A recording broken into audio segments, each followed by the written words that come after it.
In this video, I'm going to show you guys how to add Facebook link to your YouTube channel. It's pretty easy, so yeah, let's get started right away. So what you want to do is you want to click on your profile icon at the top right corner.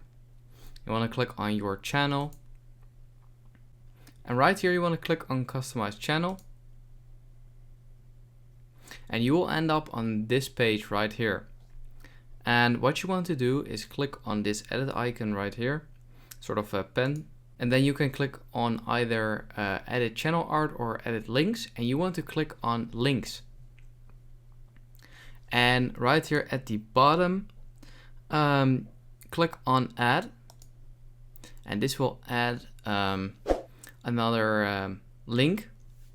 Yeah, so what you want to do now is go to Facebook, click on your profile, and you want to just copy this link right here.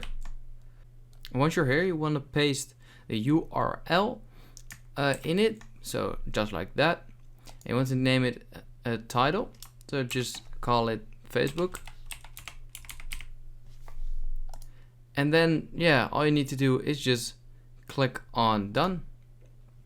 And then once you're done, just go back to your channel. And as you can see at the right, you can see your Facebook link. And if you click on it, this will link you to your profile. So yeah, that's basically it. If this video helped you out, please leave a like and let me know in the comments if it worked. And I'll see you next time. Have a good day.